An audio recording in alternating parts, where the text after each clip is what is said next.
Cosmologia Bíblica.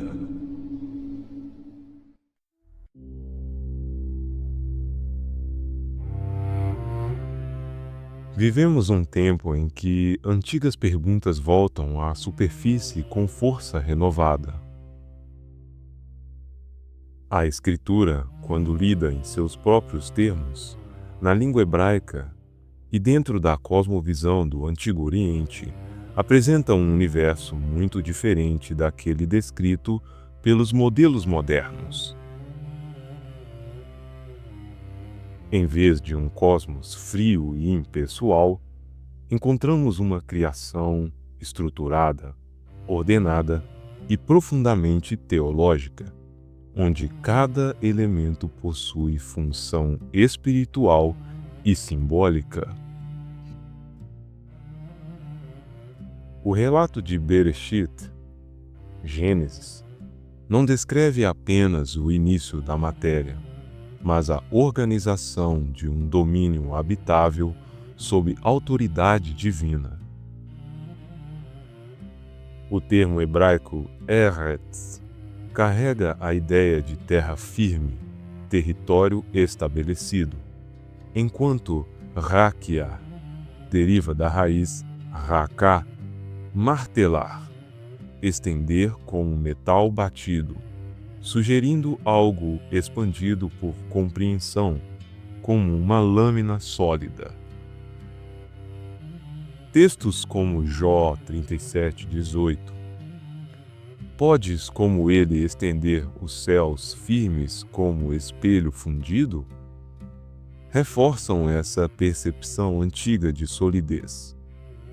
Ao longo dos séculos, comentários judaicos, escritos apócrifos como o livro de Enoque e tradições patrísticas preservaram essa visão, onde a criação é concebida como um espaço delimitado, funcional e governado por leis estabelecidas pelo Criador.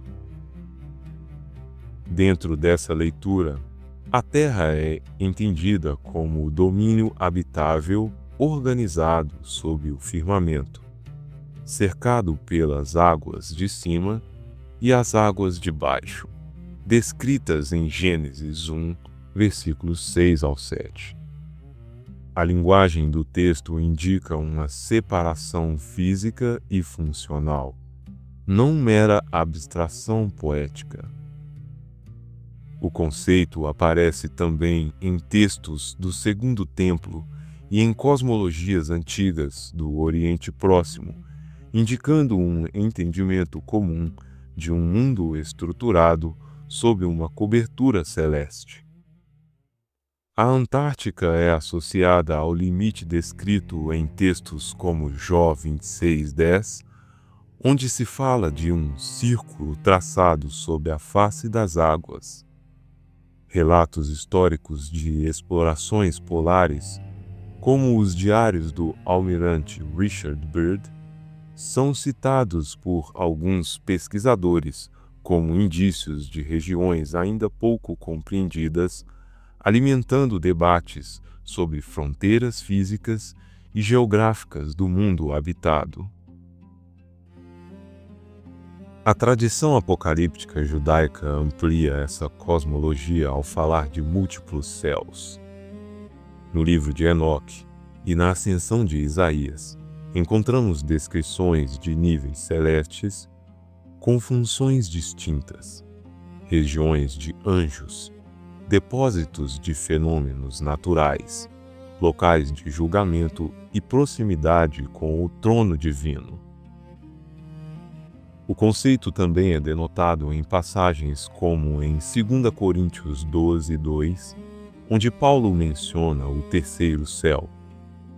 Essas camadas não são apresentadas apenas como distâncias espaciais, mas como ordens de realidade.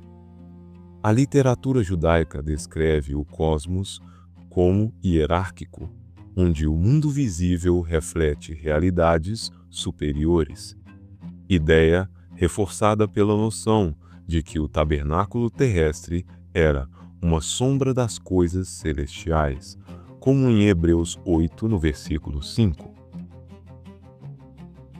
Quanto aos luminares, em Gênesis 1,14 afirma que foram estabelecidos para sinais, tempos determinados, dias e anos. A palavra otot, sinais, indica função comunicativa, não apenas iluminação. Na tradição judaica, as estrelas estão conectadas às hostes celestiais, como em Jó 38, no versículo 7, onde as estrelas da alva juntas rejubilavam-se.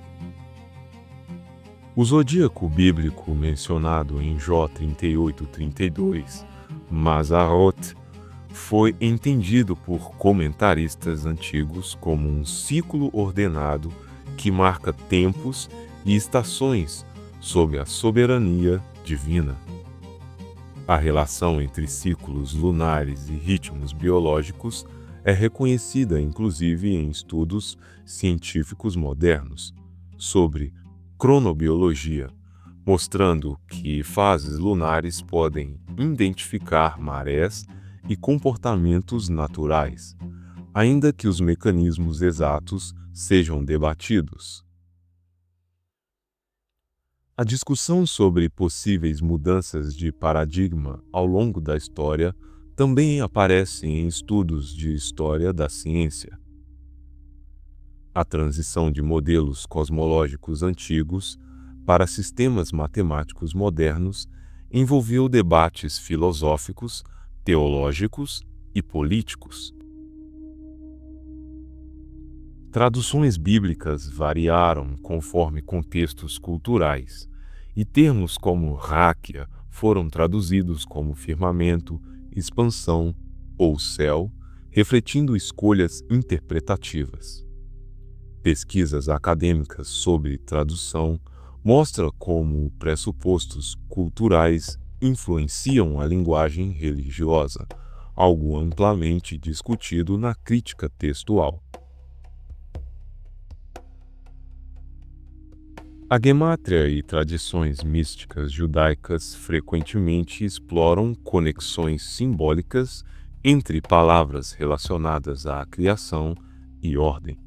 Por exemplo, Shamayim, céus, é associado a conceitos de estrutura e equilíbrio nas leituras midráshicas, reforçando a ideia de que o cosmos é visto como um sistema intencional e inteligível. Escritos históricos desde Joséfo até comentaristas medievais registram diferentes formas de compreender a estrutura do mundo, mostrando que a cosmologia sempre esteve ligada à teologia e à percepção espiritual. Ao reunir escritura, tradições antigas, literatura apocalíptica e reflexões históricas, surge uma visão de mundo onde a criação é mais do que cenário físico, é um espaço revelacional. Independente das interpretações adotadas, o ponto central permanece. A Bíblia apresenta o cosmos como obra ordenada, carregada de significado e propósito. O debate sobre a natureza da Terra, dos céus e dos luminares revela não apenas questões científicas, mas perguntas profundas sobre autoridade, linguagem e compreensão do texto sagrado. Retornar às raízes hebraicas e ao contexto antigo é uma forma de redescobrir a riqueza da narrativa bíblica e refletir sobre o lugar da humanidade dentro de uma criação vista como intencional e governada por Deus.